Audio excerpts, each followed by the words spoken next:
of HA attacks per year is 15.7, with an average of 4 days of hospitalization and 10 days of absenteeism, indicating a reduced quality of life.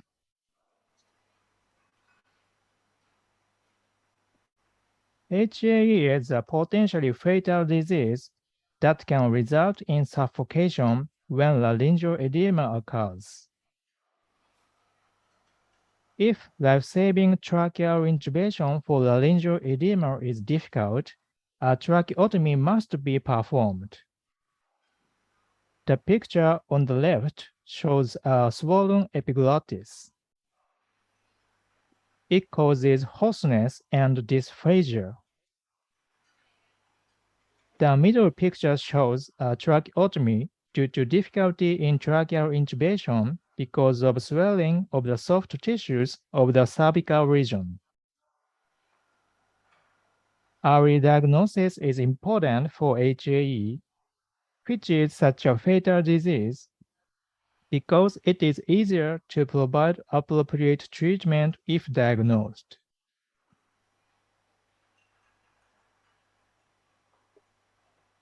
We have experienced that 3% of HAE patients underwent unnecessary abdominal surgeries for abdominal pain due to intestinal edema while HAE was undiagnosed.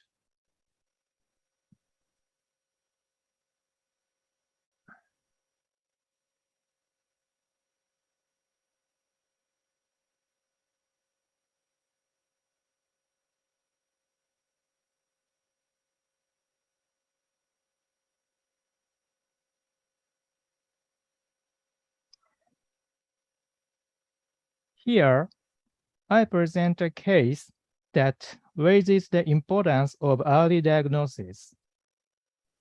The patient is a 56-year-old man.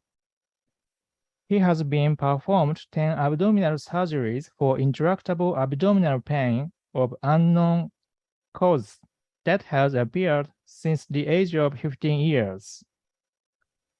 He was hospitalized an average of more than 10 times a year due to the symptom.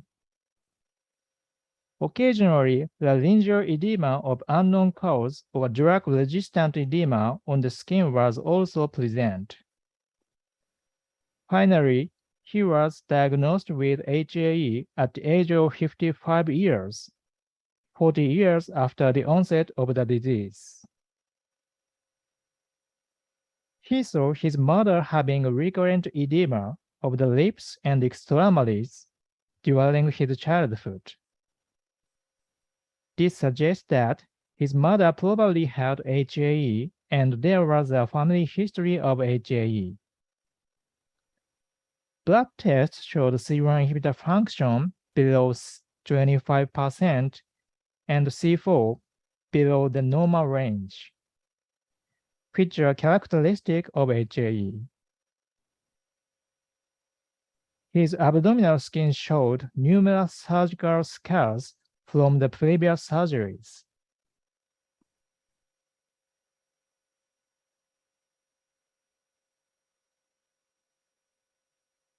These are CT scans of his abdomen at an acute attack.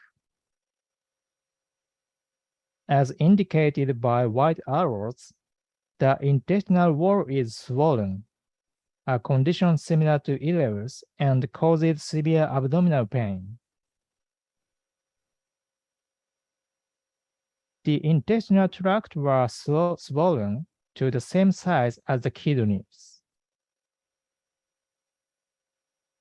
In addition, the large intestines are enlarged due to reduced peristalsis caused by numerous abdominal surgeries. When he was 15 years old, he experienced abdominal pain for the first time and was operated on for an appendectomy. However, the cause of his abdominal pain continued to be unknown, and here he has undergone 10 abdominal surgeries, including ileus operation and enterectomy. At the age of 46, he started using opioids to treat his persistent and intractable abdominal pain.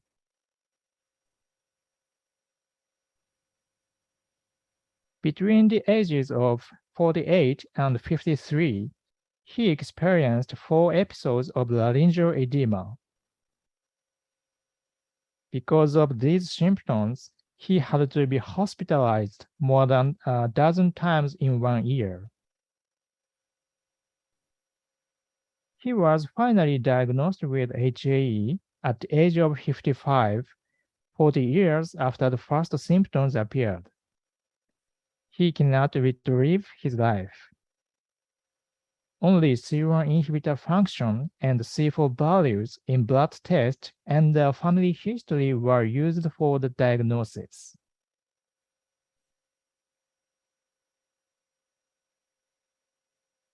HAE attacks often have no known trigger, but sometimes the trigger is known. These include physical activity, mental stress, physical stress, infection, or medical or dental procedures, etc. In this case, intra-abdominal adhesions from multiple abdominal surgeries may have caused further abdominal attacks. 10 unnecessary abdominal surgeries were performed, followed by daily severe abdominal pain. Opioid use was initiated during the undiagnosed period, and the patient was hospitalized an average of 19 times per year. I believe that he suffered from iatrogenic symptoms caused by low disease awareness. However, after the diagnosis of HAE, the use of the on-demand therapeutic drug icatibant allowed for early treatment through self-administration and eliminated hospitalizations. Thus, early diagnosis is important because of the existence of very effective therapeutic agents like icatibant. Here is a recap. When should we suspect HAE?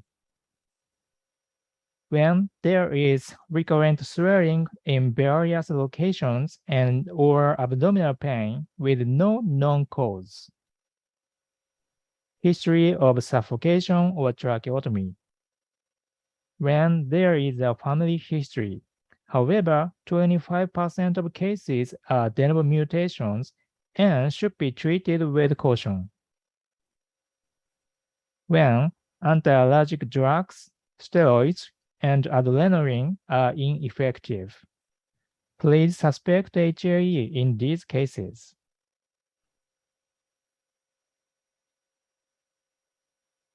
The most used HAE guideline in the world is formulated by the WHO. It was just revised in 2021 and reflects the changing treatment environment for HAE.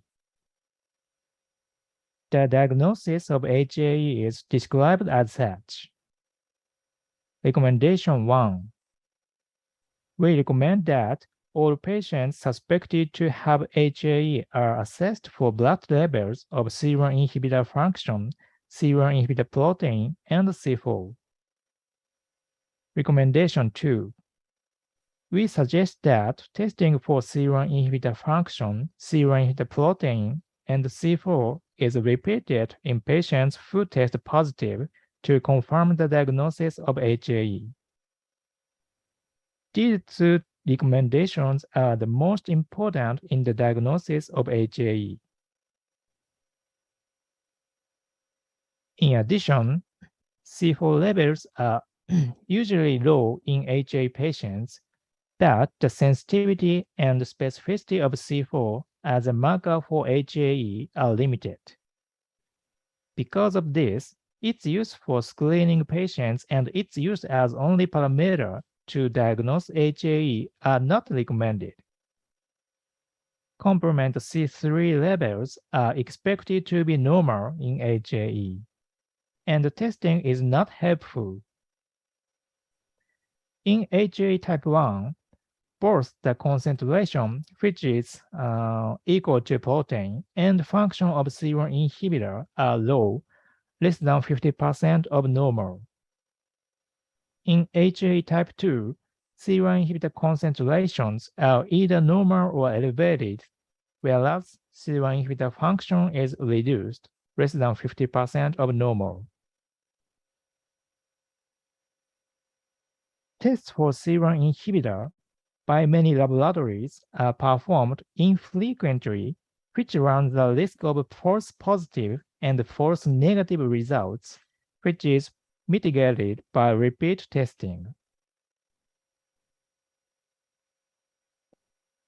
Steps to diagnose HAE. First, angioedema is confirmed. Next, confirm that C1 inhibitor function is less than 50%. Also, in 98% of acute attacks, C4 shows low, which helps for making a diagnosis of HAE. Most often, a family history is found, but around 25% of patients have de novo mutations, so it is possible to be an HAE patient without a family history. Genetic testing is not always necessary, but it is performed when there is no family history of HAE. Thus, it is important to always perform blood tests to accurately diagnose HAE.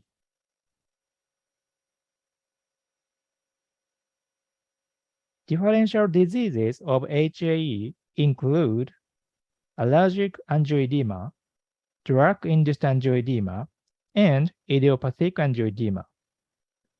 HAE is characterized by a younger age of the onset, a positive family history, and low C4 and low C1 inhibitor function. HAE can be easily diagnosed with confirmation of angioedema, these blood tests, and medical interviews.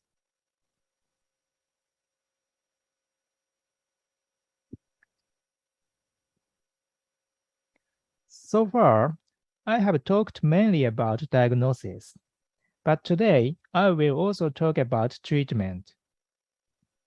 In the future, I believe that treatment for HAE will be approved in Vietnam, so let's master the treatment. The WHO YACI guideline has two treatment goals. One is on-demand treatment to improve symptoms as quickly as possible during an acute attack. The other is prophylactic treatment to prevent recurrence. Ideally, these two treatments should be combined.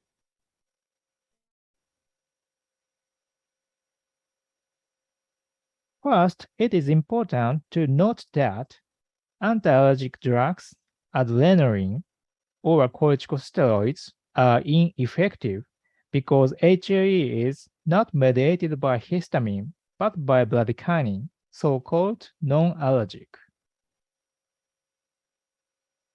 Currently in Japan, there are 4 drugs available for HAE.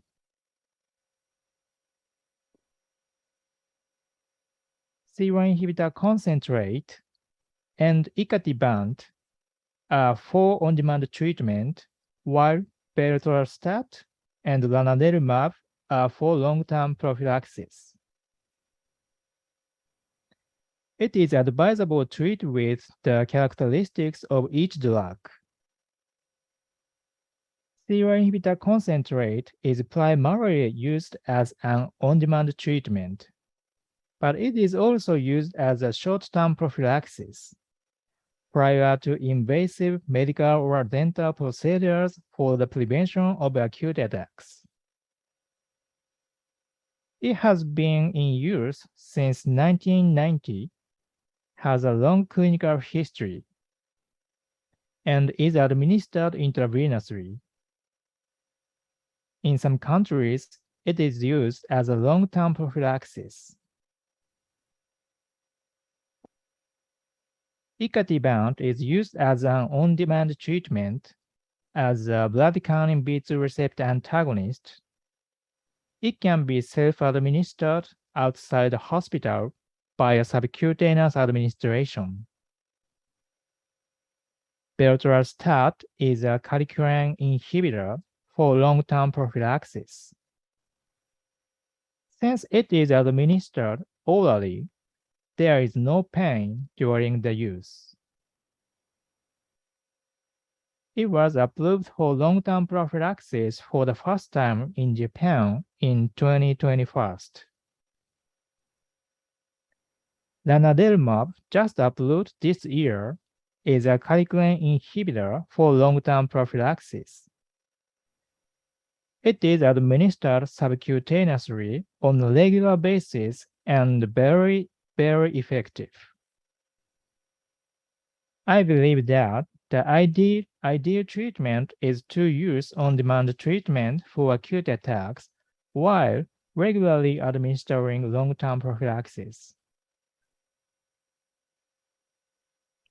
I present again because it is important, since HA is related to bradykinin and not allergy. C1 inhibitor concentrate, bradykinin B2 receptor antagonist, and kallikrein inhibitor should be administered according to the pathogenesis of HAE, as shown in this slide. The following are pictures of these drugs available in Japan. All products are designed to be easy to use. C1 inhibitor concentrate includes an adapter that eliminates the need for a needle when adjusting the drugs. Subcutaneous icatibant and lanadelumab are pre-filled syringes.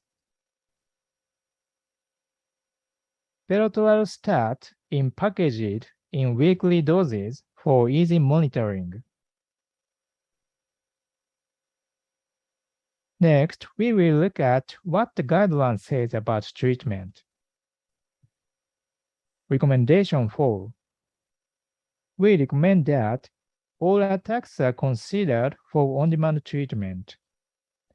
HA attacks of the upper airways can result in asphyxiation. Abdominal attacks are painful and debilitating. Peripheral attacks, such as those of hands or feet, result in impaired function. All of these consequences of HA attacks can be minimized by on-demand treatment, and on-demand treatment should therefore be considered to be used to treat all attacks. Recommendation 5. We recommend that any attack affecting or potentially affecting the upper airway is treated. Recommendation 6. We recommend that attacks are treated as early as possible. Early on-demand treatment of HA attacks with intravenous C1 inhibitor, ecallantide, which is used only in USA, or icatibant, provides a better treatment response than late treatment, and HA attacks should therefore be treated as early as possible. Early treatment is associated with a shorter time to resolution of symptoms and shorter total attack duration, regardless of attack severity. As early treatment is facilitated by self-administration, all patients with HAE should be considered for foam therapy and self-administration training. Then, so why early treatment is necessary? The following is explanation of the mechanism of angioedema recovery. It usually takes about 5 days for the extravasated plasma components that cause edema to be absorbed by the lymphatic vessels and capillaries. In short, it takes time to recover from angioedema after it has become somewhat worse. Early treatment is therefore aimed at preventing severe disease and achieving early recovery. Here are some data showing the importance of early treatment. This slide shows the 3 phases and their durations in laryngeal edema.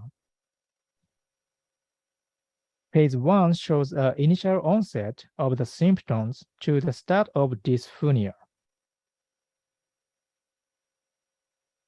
which accounts for about 80% of the total. However, phase 2, the onset of the dysphonia to loss of consciousness, and phase 3, the onset of loss of consciousness to the cardiopulmonary arrest, account for less than 20% of the total, indicating a rapid deterioration of respiratory status in a short time. Therefore, it is important to prevent serious illness by early treatment in phase 1 when symptoms are relatively mild. Here, I present an HAE case that illustrates the importance of early treatment. This case is a 42-year-old man. Since the age of 19 years, he had facial edema of unknown cause, which repeatedly appeared and resolved spontaneously. He was diagnosed with HAE at the age of 39 years. At the age of 42 years, he started visiting the outpatient clinic specializing in HAE at Hospital A. When he had an acute attack, he was given a serum inhibitor concentrate, which rapidly improved his condition. At 3 p.m. on the day of October 2000XX, at the construction site where he was on a business trip, an iron pipe fell on the floor and bounced up, striking him on the lower jaw, after which facial edema appeared. The next day, he woke up and was able to speak, but had enlarged edema of the lips and face, so he went to a local core hospital, but there was no serum inhibitor concentrate. However, the patient gradually became dysphonia, and there were concerns about asphyxia due to laryngeal edema, and the need to administer serum inhibitor concentrate was considered, so he had to transfer to our hospital, which had serum inhibitor concentrate in Tokyo by a medical helicopter. During the transport, the patient was conscious and had no respiratory distress, but upon the arrival at the heliport of Hospital A, a sudden deterioration in respiratory condition was observed, leading to cardiopulmonary arrest due to asphyxia, and the patient was immediately admitted to the ICU while resuscitation was started.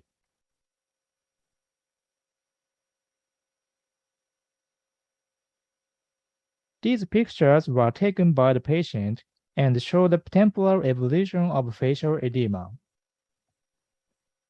Picture A is taken immediately after the injury, with a slight swelling in the chin area.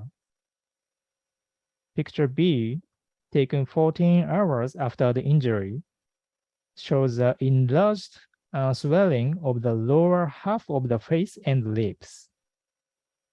Picture C, taken 18 hours after the injury, shows that the cervical area was also swollen and at risk for laryngeal edema, a dangerous condition.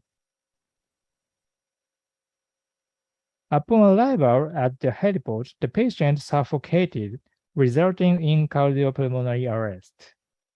While cardiac compressions were performed, tracheal intubation was difficult due to laryngeal edema, so a tracheotomy was performed and the patient was placed on a ventilator.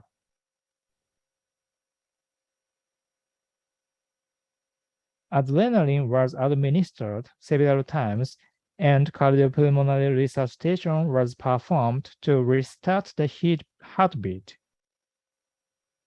Serum inhibitor concentrate was administered daily, and the patient's symptoms improved, and he was discharged without sick leave on the 21st day.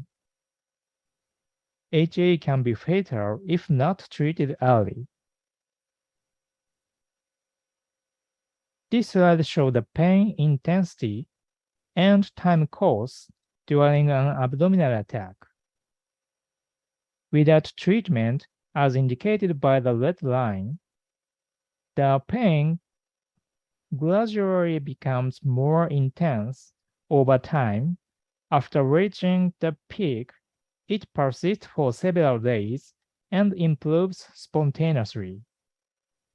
If treated early, as indicated by the blue line, it is less severe and the recovery time is shorter. If treatment is delayed slightly, as indicated by the yellow line, the result is in between. In other words, early treatment reduces the severity of the disease and results in early recovery. Rather than wait and see what happens, it is important to treat all attacks as soon as symptoms are recognized, regardless of the severity or location. This is because there is a leak in the body. This characteristic skin rash may appear before the appearance of an HA attack, although it is not seen in all patients or attacks. The details of the mechanism of appearance are not known, but it is an erythematous rash with red edges and clear borders. It may be an indicator of when to treat early. It is often detected by telling the patient to look carefully, as the patient may not know them.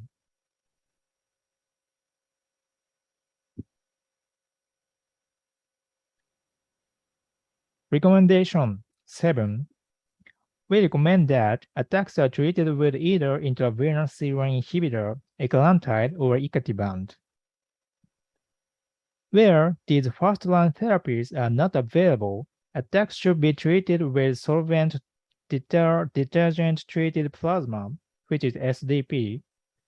If SDP is not available, attacks should be treated with fresh frozen plasma, which is FFP, where safe supply is available. We advise against the use of antifibrinolytics, such as tranexamic acid, or androgen, such as danazol, for on-demand treatment of HA attacks, as these drugs show no or only minimal benefit.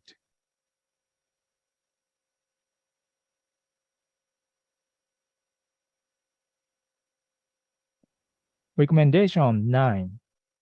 We recommend that all patients have sufficient medication for on-demand treatment of at least 2 attacks and carry on-demand medication at all times. It is essential that patients have on-demand medication to treat all attacks.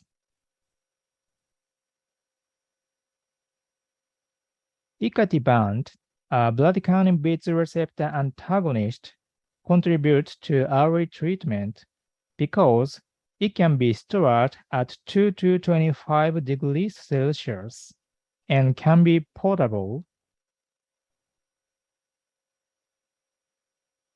and can be self-administered through subcutaneous administration. Icatibant inhibits bradykinin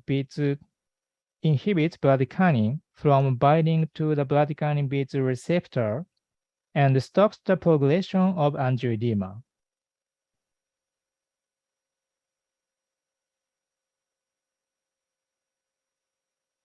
Inhibition of bradykinin reduces vascular permeability. Subsequently, plasma components that have leaked out of the blood vessels return to the lymphatic vessels and capillaries, and angioedema is relieved. Early treatment allows early recovery.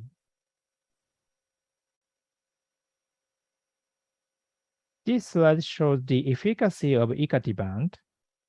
In angioedema, the time to symptom improvement was significantly shorter in the icatibant group 2 hours than in the placebo group about 20 hours. This shows that icatibant is very effective at acute attacks. Next, I show the benefit of early treatment with icatibant. For all attacks, the time to symptom resolution was 14 hours when icatibant was administered more than 1 hour later, whereas the time to symptom resolution was significantly shorter, 2 hours, when icatibant was given within 1 hour. Similar results were significantly observed in abdominal attacks.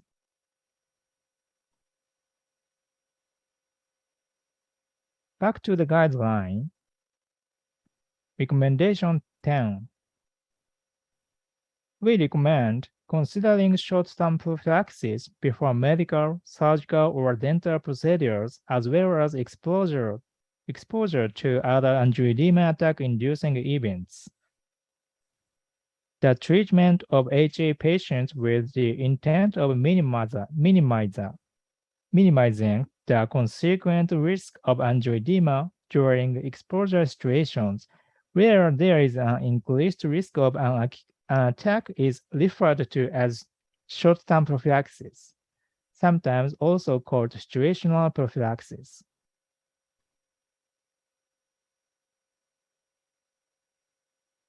Recommendation 15, 16, and 17. We recommend the use of plasma-derived C1 inhibitor, lanadelumab, and berotralstat as first-line long-term prophylaxis.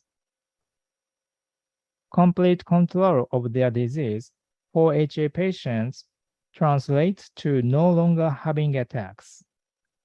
Over the past years, several new long-term prophylactic treatments have become available. These treatments significantly reduce attack rates, and many patients achieve complete response. Recommendation 18. We recommend the use of androgens only as second-line long-term prophylaxis. Side effects are numerous and involve most patients. In other words, the absence of side effect is exceptional. Antifibrinolytics, such as tranexamic acid, are not recommended for long-term prophylaxis. Data for their efficacy are largely lacking, but some patients may find them helpful. This year, lanadelumab was approved in Japan for long-term prophylaxis. This is injected subcutaneously every 2 to 4 weeks. It acts as a calculin inhibitor, suppressing the production of bradykinin and preventing occurrence of angioedema.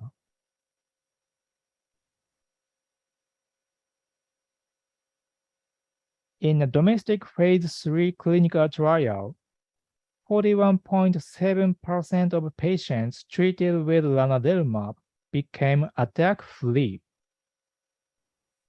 In addition, the number of attacks was reduced by approximately 90%. The efficacy of lanadelumab is very, very strong. Here, I present an HAE case treated with lanadelumab. This patient is a 16-year-old female. Prior to the use of lanadelumab, she had used C1 inhibitor concentrate and icatibant as on-demand treatment because she was having several attacks per month. Unfortunately, she sometimes had to be absent from school due to acute attacks. However, after receiving lanadelumab, she no longer has attacks and enjoys school without any decrease in her quality of life. Thus, as a long-term prophylactic drug, lanadelumab is very effective. However, acute attacks can occur anytime, and on-demand treatment is necessary in case. Recommendation 21. We recommend C1 inhibitor or icatibant be used for the treatment of attacks in children under the age of 12. C1 inhibitor and icatibant are the only approved on-demand treatments for children with HAE. Both are effective, well tolerated, and show a good safety profile. Recommendation 22. We recommend plasma-derived C1 inhibitor as the preferred therapy during pregnancy and lactation. C1 inhibitor is recommended as first-line therapy for pregnant or breastfeeding HAE patients as it is safe and effective. This slide shows the key points for HAE treatment. The WHO YAKI guideline defines prophylactic treatment and on-demand treatment. The number of options for HAE treatment in Japan is increasing, and a treatment plan that takes advantage of the characteristics of each drug should be made based on the individual patient's background. On-demand treatment must be mastered with or without prophylactic treatment. As an on-demand treatment, it is recommended that all acute attacks be treated as early as possible. Self-administration enables earlier treatment. And in order to provide treatment, it is the most important to accurately make a diagnosis of HAE.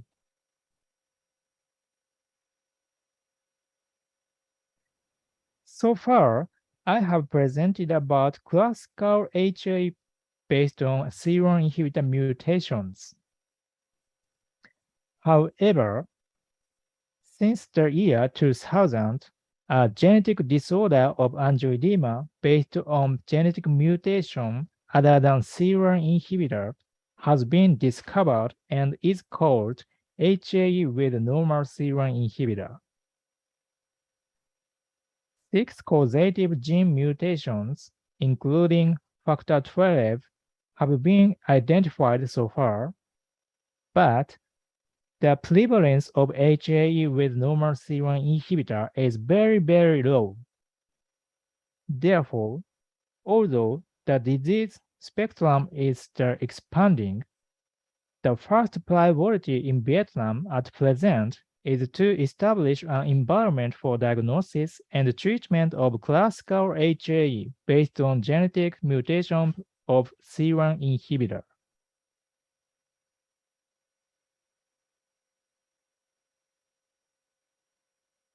This is a classification chart of HAE.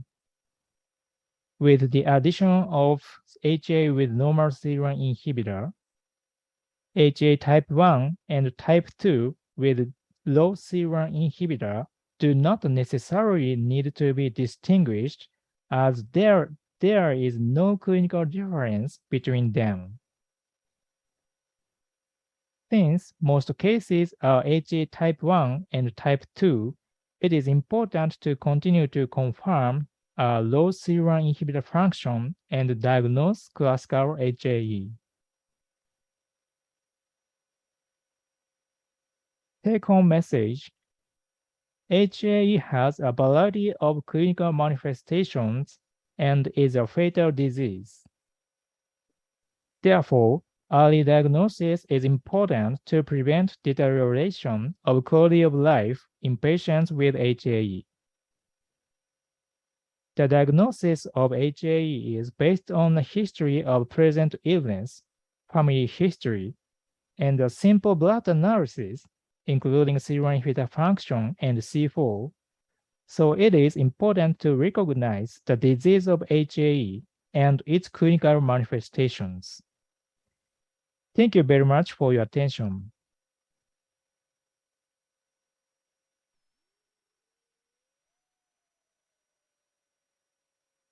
And I hope you have learned something about the diagnosis and treatment of HAE today. In Vietnam, the diagnosis and treatment of HAE environment is still developing, which means that there are many undiagnosed patients in Vietnam. Please remember what I have said today and help the undiagnosed HAE patient with your own hands in the future. Finally, I have a quiz about today's main points so that you can check your knowledge today. There are 3 questions in total. I will present first question. Okay. First question. Which is necessarily needed to diagnose HAE? Low C1 inhibitor function, low C4, positive family history, genetic analysis, or no test. Please consider.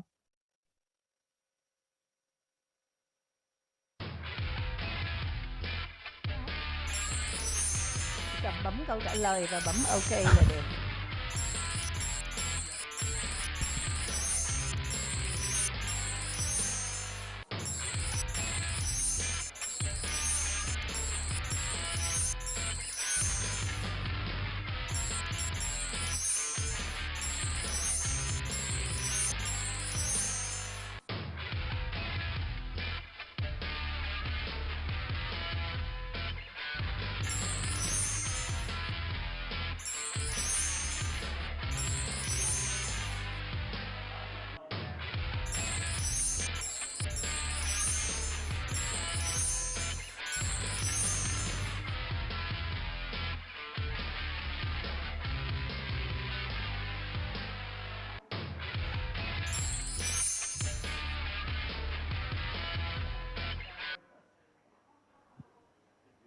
Okay, thank you. Time is up. All of doctors chose low C1 inhibitor function. Okay, please next slide. Okay, the answer is low C1 inhibitor function. So all of doctors answered right. The next slide, please. Okay, The diagnosis of HAE requires the confirmation of angioedema and low serum inhibitor function, and C4 reduction, family history, and genetic tests are not always necessary. C4 is reduced in 98% of attacks and is support for the diagnosis of HAE. Since 25% of patients are solitary with no family history, a genetic search must be performed if a low serum inhibitor function is present, but there is no family history. Okay, congratulations.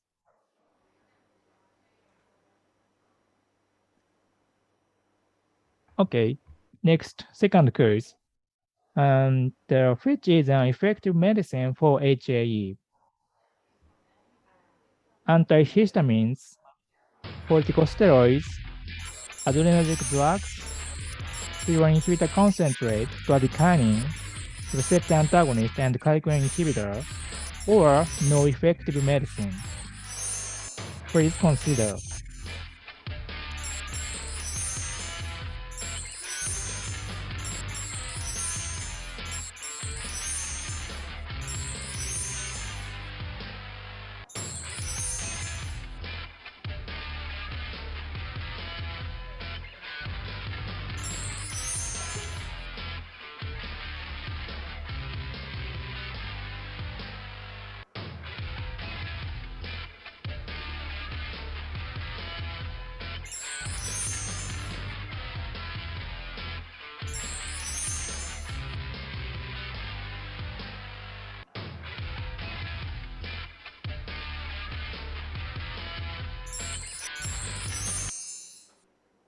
Okay, time is up.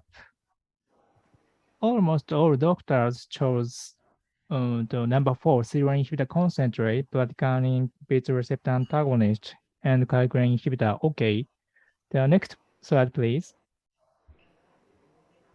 Okay, the answer is serum inhibitor concentrate, bradykinin receptor antagonist, and calcineurin inhibitor. The next slide, please. Thank you. HA is mediated by bradykinin, so anti-allergic drugs, steroids, and adrenaline are not effective. HA-specific drugs, such as serum inhibitor concentrate, bradykinin beta receptor antagonist, and calcineurin inhibitor are effective. Thank you. Okay, this is the last quiz. When is the appropriate timing to treat an acute attack of HAE? As soon as possible. Wait and see for an hour before going to bed. Next day, or no treatment. Please consider.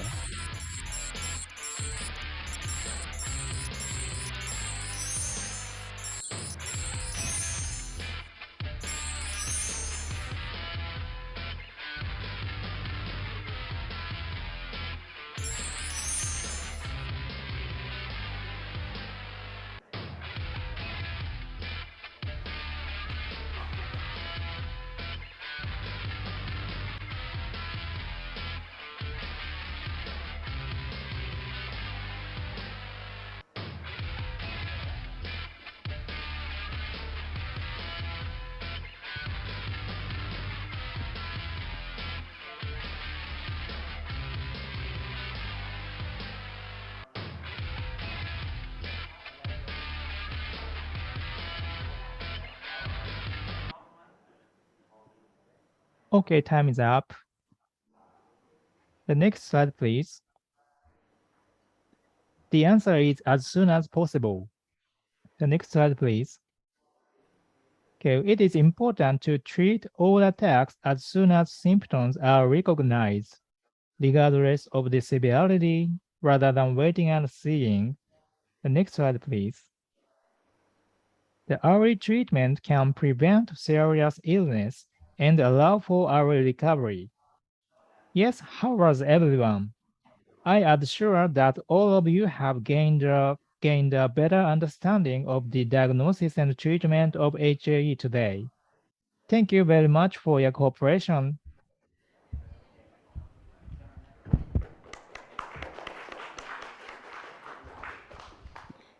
Thank you so much, Professor.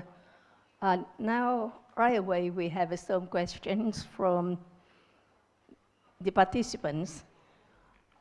Professor Dương Quý Sĩ will be online, and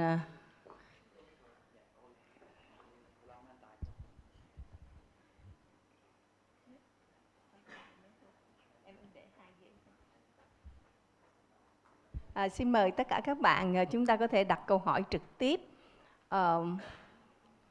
Nếu mà các bạn đặt câu hỏi bằng tiếng Anh thì các bạn có thể nói qua mic được. Và nếu các bạn đặt câu hỏi bằng tiếng Việt thì chúng tôi cũng sẽ có người phiên dịch ra để cho giáo sư Daisuke Honda trả lời với các bạn.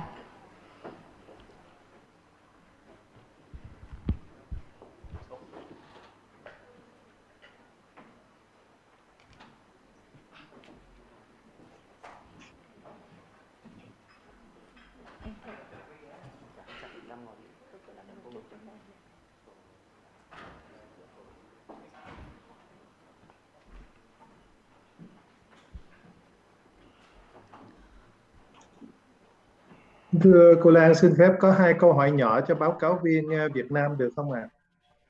Vâng, xin mời thầy sĩ. Dạ, thì câu hỏi thứ nhất là dành cho thạc sĩ Trần Thiên Tài.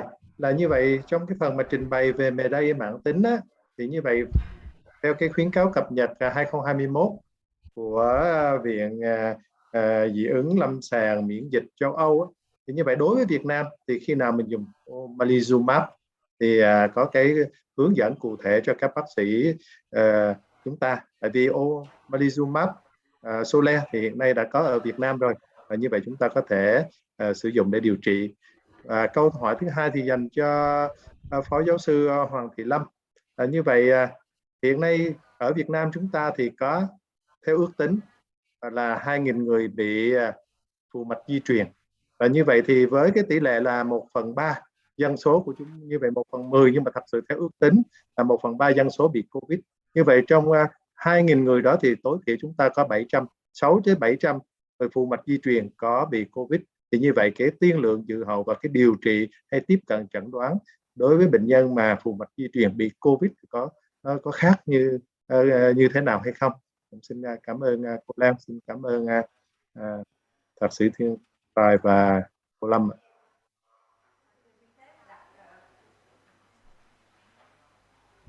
Xin phép đặt câu hỏi thứ 3 luôn để cho Phó Giáo sư Lâm chuẩn bị trả lời. Là trong hoàn cảnh hiện tại thì ở Việt Nam mình chưa có thuốc nào hết để mà điều trị phù mạch di truyền.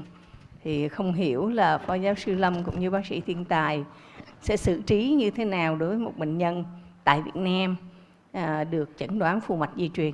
Và cũng xin mời Giám đốc Thân Trọng Sơn có ý kiến. Dạ, kính thưa thầy giáo sư Dương Quý Sĩ, kính thưa cô Tuyết Lan cùng các anh chị em đồng nghiệp thân mến. Em xin trả lời câu hỏi đầu tiên của thầy cũng như là câu hỏi cũng là các anh chị em ngồi đây đặt ra. Là vấn đề là hiện nay khuyến cáo sử dụng omalizumab.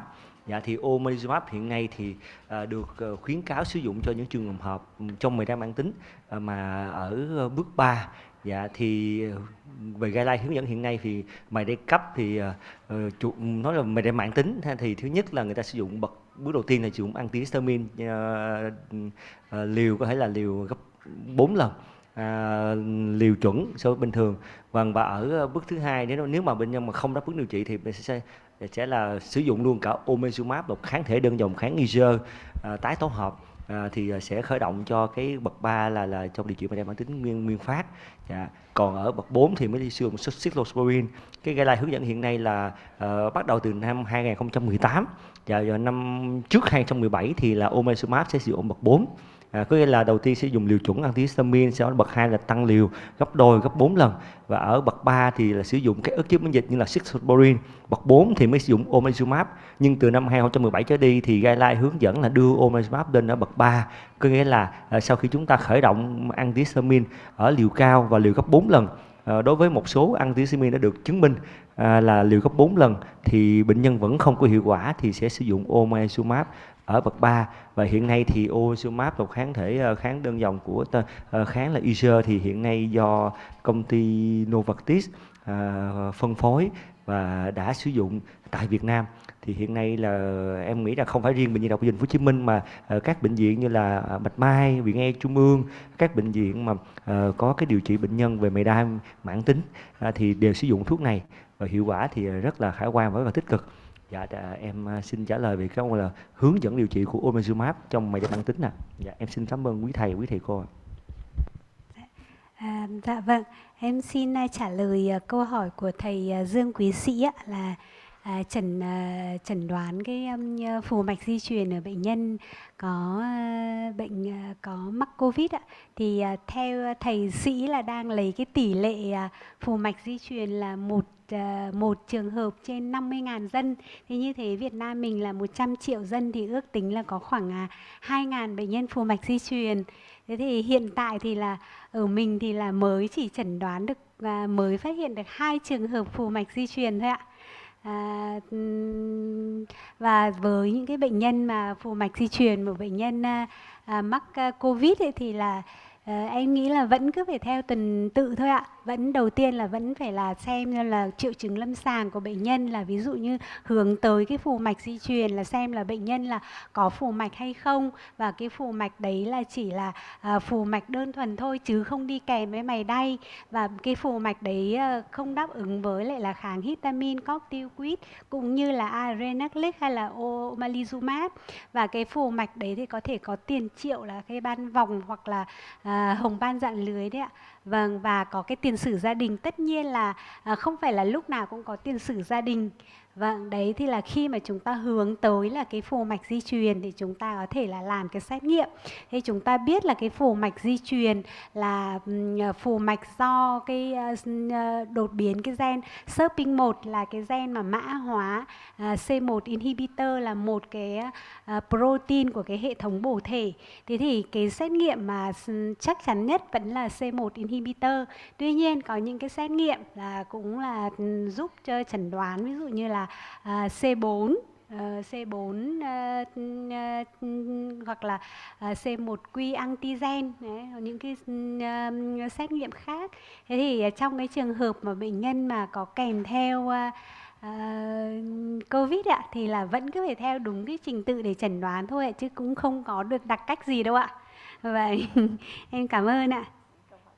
Dạ, vâng ạ. Câu hỏi thứ hai thì trước khi anh Sơn xin ý kiến anh Sơn thì tôi cũng xin trả lời cái câu hỏi thứ hai là ở tại Việt Nam thì là các cái thuốc để điều trị phù mạch di truyền thì là hiện nay thì là theo như là tôi được biết thì là hãng Takeda đang còn làm các cái thủ tục để đưa thuốc về Việt Nam, cho nên là các cái thuốc ví dụ như là icatibant hay là ecalantis thì là vẫn chưa có. Thế thì trong cái trường hợp này thì chúng ta trong tay chúng ta có cái gì thì chúng ta sử dụng thôi ạ. Ví dụ như là cái huyết tương tươi đông lạnh ấy, như lúc nãy tôi cũng có trình bày thì là có thể điều trị được trong đợt cấp, thậm chí là điều trị dự phòng. Và cái huyết tương tươi đông lạnh thì tất nhiên là nó cũng không được tuyệt vời như là các cái thuốc như là ecalantis hay là icatibant, thời gian của nó dài hơn gần như là dài hơn so với lại các cái thuốc chuẩn kia, nhưng mà cũng rất là tốt vì chúng ta thấy là thời gian để cải thiện triệu chứng với lại là cái huyết tương tươi đông lạnh là 45 phút, và trung bình là giải quyết được tất cả các cái triệu chứng là trong vòng 12 tiếng. Thế là cũng là rất là tốt, đúng không ạ? Và trong cái trường hợp mà điều trị dự phòng thì chúng ta cũng không có những cái thuốc xa xỉ kia, thì chúng ta cũng có thể là sử dụng là danazol hoặc là tranexamic. Thì chúng ta lưu ý những cái chỉ định và chống chỉ định của các cái thuốc đấy. Ví dụ như là androgenic danazol ấy, thì chúng ta lưu ý là không dùng cho trẻ em, bởi vì là có thể là dùng cho trẻ em thì có thể gây là thay đổi cái hướng tính sinh dục hoặc là dậy thì sớm. Đây là với phụ nữ có thai thì cũng không dùng androgenic. Đấy, còn với cái tranexamic thì chúng ta lưu ý những bệnh nhân mà có cái tiền căn tăng đông thì chúng ta cũng nên thận trọng khi điều trị với các cái thuốc đấy ạ. Vâng, tức là trong tay chúng ta có cái gì thì chúng ta cứ sử dụng thôi ạ. Vâng, thế là xin ý kiến của anh Sơn ạ. Dạ.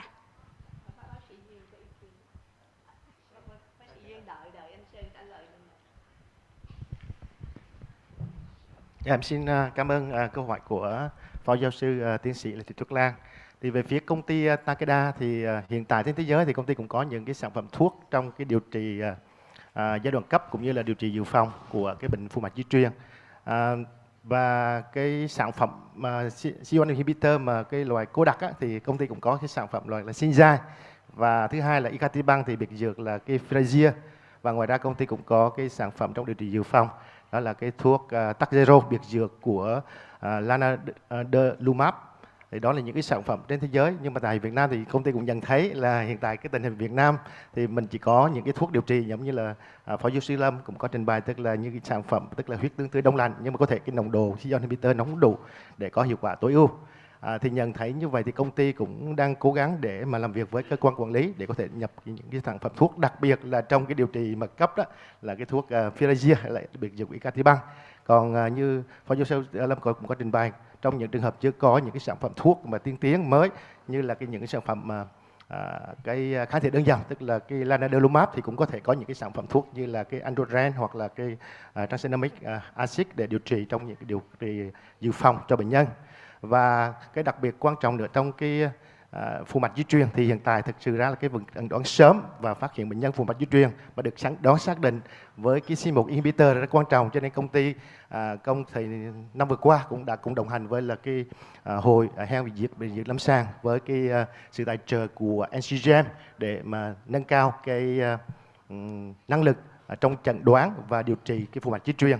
Thì chúng tôi cũng đã xây dựng cái chương trình hành động bên cạnh những cái hoạt động cùng phối hợp với hội trong cái bản ghi nhớ với NCGM, thì chúng tôi cũng có kế hoạch để thực hiện hai chương trình. Chương trình nhất đó là cùng hỗ trợ cùng với hội để thực hiện cái chương trình cung cấp cái xét nghiệm miễn phí cho bệnh nhân, đặc biệt là cái để xác định cái chẩn đoán là phù mạch di truyền.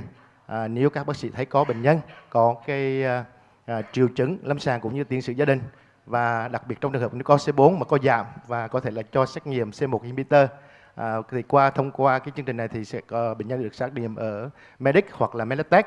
Và tại Medic thì cái chi phí là khoảng 2,3 triệu cho một cái C1 inhibitor testing và khoảng 4 triệu ở Meditech. Thì nếu mà có bệnh nhân hoặc là sau này những bệnh nhân mình xác định rồi mà có cái người thân của gia đình cũng có thể nghi ngờ như vậy thì có thể tham gia cái chương trình. Và cái chương trình thứ hai thì công ty cũng đang xin phép bên cục quản lý dược để có thể là làm thế nào để xin nhập cái thuốc là cái Frazier là icatibant để cung cấp miễn phí cho bệnh nhân. Nhưng mà cái thủ tục pháp lý ở Việt Nam thì cũng hơi là khó khăn, bởi vì cũng có những cái quy chế để nhập khẩu thuốc hiếm cho bệnh nhân, nhưng mà hình như là cái quy trình đó chưa có tiền lệ nhiều. Thì công ty cũng đang nỗ lực làm việc để hy vọng là cuối năm hoặc là đầu năm thì cũng có thể có những cái thuốc cái Frazier để mà hỗ trợ cho cái bệnh nhân mà sau đấy khi được chẩn đoán. Thì cũng có tin mừng là trong chương trình mà cái xét nghiệm chẩn đoán cái C1 inhibitor để chẩn đoán xác định cái phù mạch di truyền thì cũng đã có 2 bệnh nhân ở phía Bắc của bác sĩ Dân thì cũng đã được chẩn đoán xác định là phù mạch di truyền thông qua cái xét nghiệm C1 inhibitor. Dạ, xin cảm ơn quý thầy cô. Dạ. Dạ, rất là cảm ơn bác sĩ Thần Trọng Sơn. Tôi cũng xin nói rõ là với sự tài trợ của NCGM và Takeda thì cái giá tiền để mà thử cái C1 inhibitor là 2,3 triệu thì sẽ được trả trở lại với tất cả các giấy tờ cần thiết đi theo tại văn phòng của Hội Hen Dưỡng Miễn dịch Lâm sàng số 110A Ngô Quyền, quận 5, thành phố Hồ Chí Minh. Xin quý vị liên hệ. Phát hiện bệnh nhân dễ nhất là bắt đầu bằng C4 và sau đó thì gửi đến Hòa Hảo làm C1 inhibitor và cầm tất cả các giấy tờ có liên quan như hồi nãy. Các bạn cũng có thể lên trang web Hội Hen để xem lại các chi tiết. Xin mời bác sĩ Hạnh Duyên, trưởng khoa ICU của Bệnh viện Đại học Y Dược. Dạ thì em xin có 3 câu hỏi. Thứ nhất là việc mà cái cơ chế mà sử dụng plasma trong cái việc điều trị đợt cấp thì có phải là nó liên quan đến việc mà plasma nó có thể ở người bình thường nó chứa cái C1 inhibitor trong đó, thành ra là khi mình truyền cái plasma thì nó có C1 inhibitor trong đó thì nó giúp cái cơ chế cái thứ hai là hỏi cái cơ chế của tranexamic mà trong phòng ngừa thì nếu mà mình thứ nhất là cơ chế như thế nào mà mình có thể phòng ngừa được, tại vì thường cái này nó liên quan đến đông máu hơn, thành ra cũng chưa có hình dung được cái cơ chế. Cái thứ hai là nếu mà nó phòng ngừa được thì vậy thì nó điều trị đợt cấp được không, chẳng hạn như thay vì đợt cấp mình chích nó thêm được không, Đó thì hai câu. Cái câu thứ ba là hỏi ông giáo sư Honda là làm cái xét nghiệm mà ức chế cái chức năng của C1 inhibitor thì đo nồng độ thì mình có thể hiểu mình đo nồng độ được, còn cách nào mình đo được cái chức năng của cái C1 inhibitor? Xin hết, xin cảm ơn. Vâng, câu hỏi của tôi xin trả lời 3 câu hỏi của bác sĩ Duyên. Câu hỏi thứ nhất của bác sĩ Duyên là chúng ta sử dụng cái plasma tươi đông lạnh để điều trị cái phù mạch di truyền, thì là đúng như là bác sĩ Duyên đã nói, chúng ta sử dụng cái C1 inhibitor ở trong cái huyết tương tươi. Tuy nhiên là cái nồng độ nó cũng không phải là đủ nhiều đâu, cho nên là thời gian tác dụng của nó cũng khá là lâu và kéo dài. Chúng ta thấy là chứ không phải là như là thuốc của anh Sơn. Đấy, thế là cái thứ nhất. Cái thứ hai nữa là cái câu hỏi của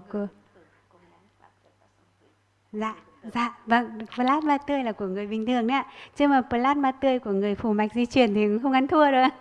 Vậy còn cái câu hỏi thứ hai là chúng ta sử dụng cái tranexamic trong cái phù mạch di truyền, thì cái này thì là chúng ta thấy là lúc nãy là tôi trong cái trình bày của tôi thì là cái cơ chế của phù mạch di truyền thì là nó đi theo 3 cái con đường. Thứ nhất là thông qua cái hệ thống bổ thể, cái thứ hai nữa là thông qua cái hệ thống coi như yếu tố tiếp xúc, tức là yếu tố 12 đấy ạ. Và mấy cái con đường nó xảy ra ít hơn, đấy là cái con đường là ăn kháng hay là cái fibrin. Thế thì là cái tranexamic thì chính là cái đi chống lại cái con đường đấy. Và thế còn cái tranexamic thì nó chỉ với lại danazol là chỉ để dùng dự phòng thôi ạ. Không, lúc nãy là chúng ta thấy là các cái theo cái guideline của Hội hen dị ứng miễn dịch lâm sàng châu Âu thì là chúng ta thấy là không khuyến cáo sử dụng hai cái thuốc đấy cho cái đợt cấp. Mà cho đợt cấp thì chỉ có 3 cái thuốc, đấy là C1 inhibitor, có thể là C1 từ huyết tương, từ các cái chế phẩm máu hoặc là tái tổ hợp, và icatibang, và thêm một cái thuốc nữa là icatibang với lại là tự dưng quên gì nhỉ anh Sơn nhỉ, một cái icatibang với lại là một cái nữa là tự dưng lại quên, trong cái bài của tôi có trình bày nữa. Calantit, Calantit, tự dưng lại quên cái tên thuốc. Là có 3 cái thuốc đấy thôi, chứ còn không có sử dụng tranexamic cho đợt cấp, chỉ là dự phòng thôi. Và chúng ta biết là đợt cấp thì hầu như là bệnh nhân nào cũng khuyến cáo, theo guideline thì khuyến cáo là phải điều trị, gần như là bệnh nhân nào cũng phải điều trị đợt cấp. Và đặc biệt là những cái bệnh nhân mà có cái như là tổn thương có cái phù đường hô hấp. Thế còn với cái dự phòng thì là không phải là khuyến cáo 100%, mà tùy thuộc vào bệnh nhân, tùy thuộc vào từng bác sĩ khi mà đánh giá cái tình trạng của bệnh nhân. Câu hỏi thứ ba là cho Honda. Vâng, thế xin mời bác sĩ Honda trả lời ạ.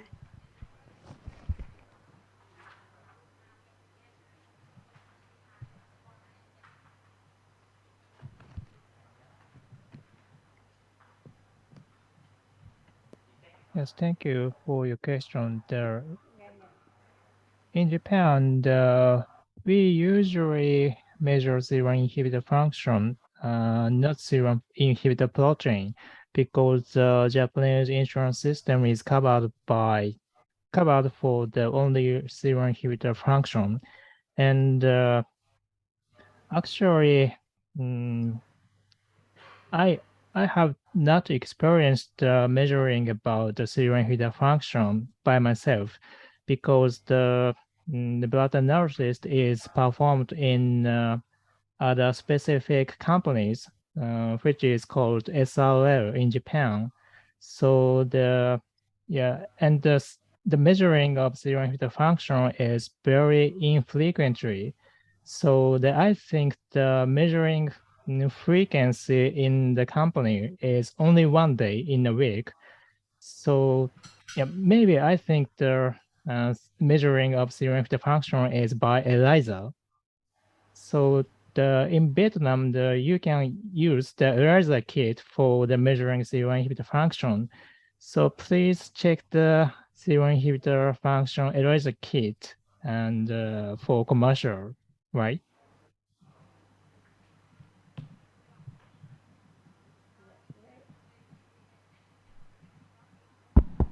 Nếu chúng ta không còn câu hỏi nào khác thì xin mời bác sĩ Huấn. Kính thưa cô Lâm với lại kính thưa bác sĩ Tài, cho hỏi thì trong cái trẻ em á, không biết xin cô Lâm với lại bác sĩ Tài chia sẻ kinh nghiệm á, tức là trong cái phác đồ mà điều trị mề đai á, thì nếu mình tăng 2 lần á, thế anti H1 thế hệ 2 á, thì thường là mình cô với lại bác sĩ Tài là thường dùng một lần duy nhất hay là tăng 2 lần là một cử sáng một cử chiều? Cái thứ hai là cái omalizumab á, là cô Lâm với lại bác sĩ Tài có kinh nghiệm dùng cho trẻ em không? Với lại có khi nào dùng với lại an toàn không vậy? Tại vì thật ra thì em có thực hành nhi nhưng mà thường chưa bao giờ dùng omalizumab trên trẻ em, bởi vì thường thấy là thường mấy bệnh nhân tới khám em thì thường tăng 2 liều thì thường nó đã đỡ. Thành ra xin hỏi kinh nghiệm của cô với lại bác sĩ Tài.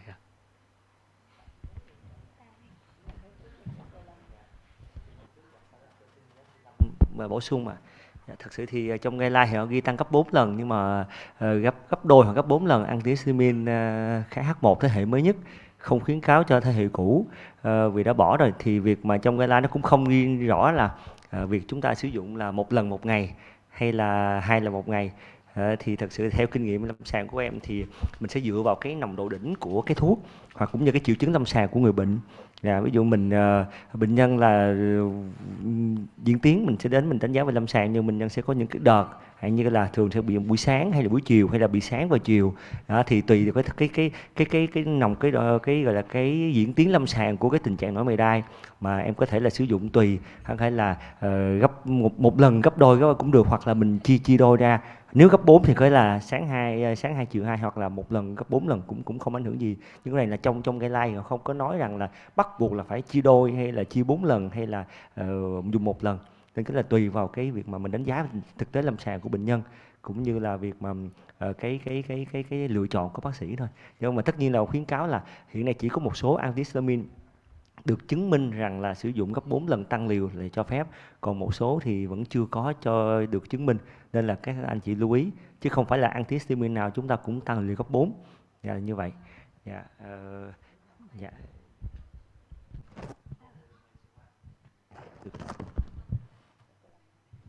Dạ vâng.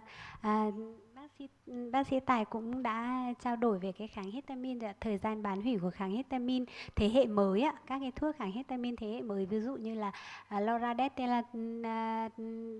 loratadine hoặc là các cái thuốc ví dụ như levocetirizine thì thời gian bán hủy là 24 giờ, cho nên là chúng ta có thể dùng một lần trong ngày cũng được ạ, không có vấn đề gì ạ.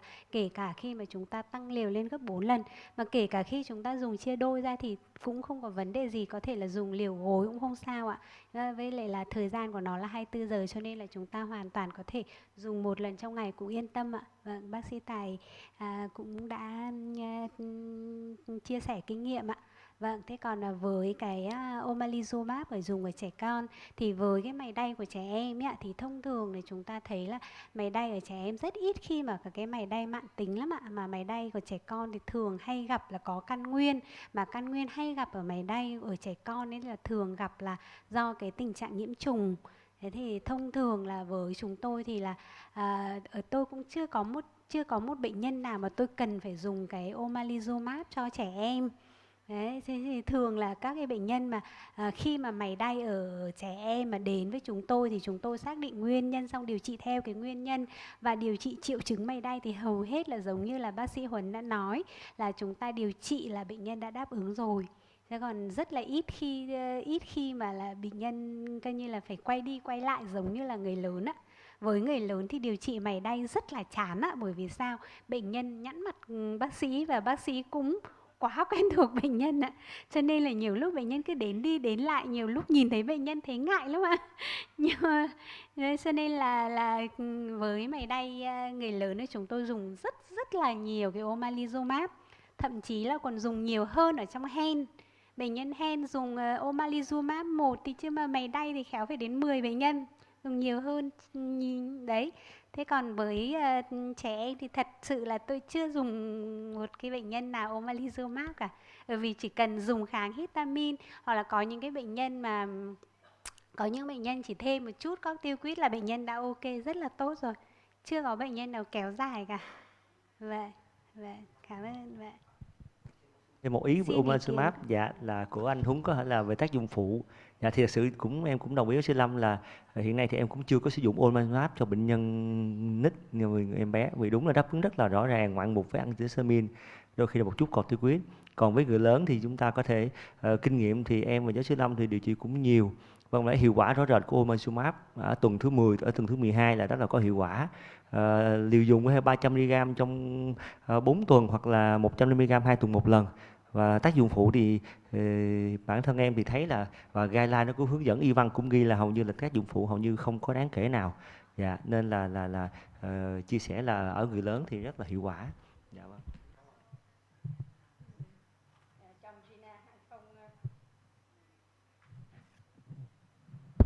Trong GINA 2022 thì cũng có nói là omalizumab cực kỳ an toàn, cho nên là cho phép sử dụng trên phụ nữ mang thai. Đó, như thế là rất là an toàn. Không hiểu các bác sĩ còn ai có câu hỏi nào không? Chúng tôi xin kính mời giáo sư tiến sĩ khoa học Dương Quý Sĩ có phát biểu kết thúc hội nghị ngày hôm nay ạ. Kính thưa cô Lê Thị Tuyết Lan, Chủ tịch Liên chi hội hen dưỡng miễn dịch lâm sàng Thành phố Hồ Chí Minh, kính thưa Phó giáo sư Hoàng Thị Lâm, kính thưa các báo cáo viên, thạc sĩ Trần Thiên Tài và trợ lý giáo sư Daisuke Honda, kính thưa bác sĩ Thân Trọng Sơn, đại diện cho hãng Takeda. Như vậy trong buổi chiều hôm nay thì chúng ta đã được nghe quý thầy cô trình bày một cái chuyên đề tôi thấy rất là hay, rất là quan trọng, đó là phù mạch di truyền mề đay mãn tính. Đặc biệt đối với mề đay mãn tính thì như vậy, qua cái phần trình bày của thạc sĩ Trần Thiên Tài, chúng ta đã có một cái toàn cảnh về việc chẩn đoán điều trị cũng như những cái thuốc mới trong cái phần thảo luận. Chúng ta kháng histamine thế hệ 2 omalizumab, đặc biệt đối với trẻ em thì như vậy chúng ta thấy an toàn trong điều trị mề đay mãn tính ở trẻ em nếu không đáp ứng với kháng histamine liều cao, và với cái kinh nghiệm trong điều trị omalizumab ở trẻ em bị hen, chúng ta yên tâm điều trị. Đây là những cái thứ thuốc đã được bảo hiểm y tế chi trả và có mặt ở Việt Nam. Đối với cái vấn đề hiện nay, như cô Phó giáo sư Lê Thị Tuyết Lan đã khởi xướng lên với sự hỗ trợ của Takeda, đó là chúng ta đã bỏ sót. Hiện nay là chúng ta mới có phát hiện được 2 bệnh nhân trên 2.000 bệnh nhân ở 63 tỉnh thành. Do vậy trong thời gian sắp đến, cô Tuyết Lan, Phó giáo sư Hoàng Thị Lâm cùng các thầy cô trong Liên chi hội hen miễn dịch dị ứng cùng với bác sĩ Thân Trọng Sơn sẽ có một cái chiến lược tiếp cận tầm soát. Chúng ta phải tầm soát cho được 2.000 bệnh nhân này, và cái bước thứ hai là chúng ta có thể làm cái bản đồ gen, coi thử cái đột biến gen ở Việt Nam nó khác như thế nào để chúng ta có thể cá thể hóa và điều trị. Thì như vậy chúng tôi thấy cái buổi hội thảo khoa học hôm nay về cái chủ đề về phù mạch di truyền mề đay mãn tính rất là hay, rất là bổ ích. Và vấn đề này thì chúng tôi nghĩ cô Tuyết Lan cùng với các anh chị đồng nghiệp là chúng ta có thể phải đề xuất một cái khuyến cáo cho Bộ Y tế trong cái việc mà tầm soát, vì cái việc chẩn đoán và điều trị rất là phức tạp, điều trị nó là có điều trị chuyên biệt, và hy vọng rằng trong thời gian tới thì với cái trách nhiệm vì người bệnh của cô Lê Thị Tuyết Lan trong chưa từ vài chục năm nay trong cái bệnh lý hen, miễn dịch dị ứng, bệnh phổi tắc nghẽn mãn tính, và hiện nay trong một cái bệnh lý mới đó là phù mạch di truyền, thì trong tương lai thì những cái bệnh nhân chưa được chẩn đoán có thể tử vong đâu đó vì không được chẩn đoán và xử trí kịp thời, thì như vậy sẽ có thể có một cái cuộc sống ổn định như người bình thường, và tiến tới chúng ta thấy năng lực chẩn đoán điều trị về mề đay mãn tính, phù mạch di truyền của cán bộ y tế Việt Nam thì chúng tôi tin rằng chắc chắn sẽ cao hơn, tiếp cận với khu vực, và đặc biệt học hỏi những kinh nghiệm từ các đồng nghiệp từ Nhật Bản.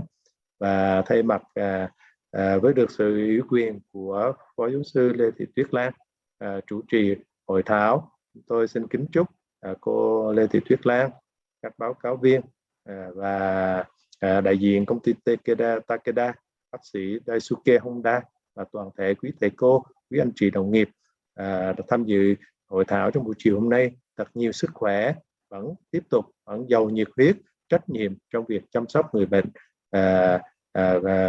của chúng ta, đặc biệt là người bệnh vì những cái bệnh lý miễn dịch dị ứng như mề đay mãn tính và nhất là phù mạch di truyền. Xin trân trọng cảm ơn.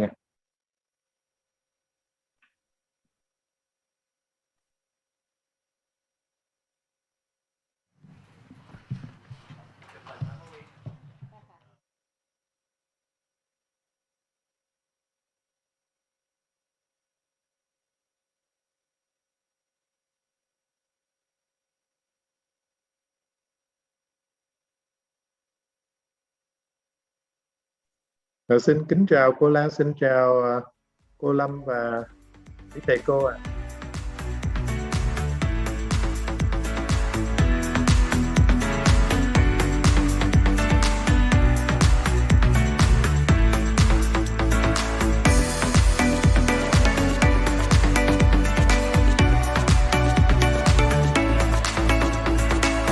Recording stopped.